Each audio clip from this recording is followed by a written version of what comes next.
In terms of you've been doing this for quite a while now, so what are some, just to wrap it up here, mate, what are some of the top tips you'd say to entrepreneurs? Okay, so you're living in this safe corporate environment, you put your suit on or your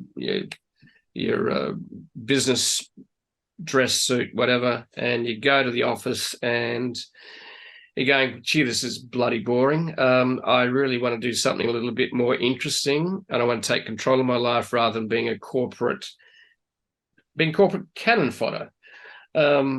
So what are some of the tips you'd say to people that want to step into the entrepreneurial world that you've learned along the way? Yeah, I think the most important one, and I've done this in both of my roles, is make sure you are customer facing. And I'm not saying that I'm from a PR perspective, and you being out there. I'm saying you need to go and talk to customers.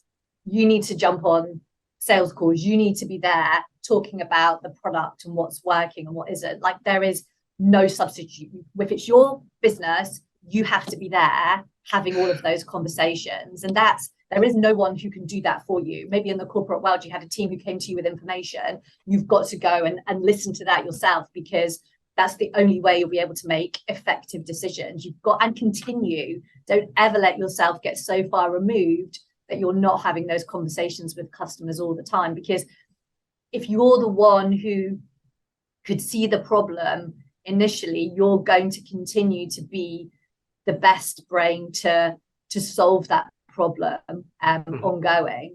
And obviously, as you grow, there'll be more people who have those conversations, but don't sit in an ivory tower. Keep talking to your customers all the time. Like, I get so much value from those conversations in terms of how we develop the product and solution. And back in my agency, I was selling. That was like I was always out there talking to customers. I would go to see customers, to sell, to do pitches with them. Like, how else am I going to understand what their problems are unless I do that?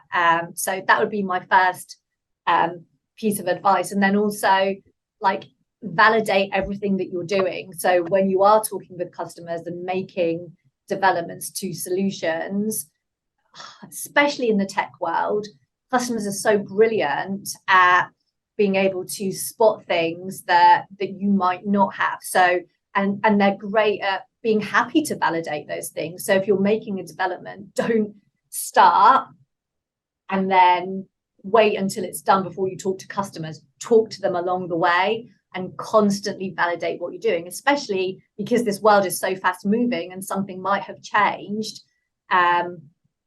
It also stops you making really, really expensive mistakes, which, in software with dev costs and resource are huge. And yeah, I think those, for me, it's absolutely talking to customers and always seeing everything through their eyes. And then I suppose the final part would be just culturally, you're not going to build, because I hear people who work for entrepreneurial businesses who find it quite challenging. Like, look after your people. Like, you are a football team, you are a soccer team. Like, you got to get them understanding the why and what you're doing, because if they're not bought into it, the product or what you're doing isn't going to fly. So culture is so important, especially as you grow.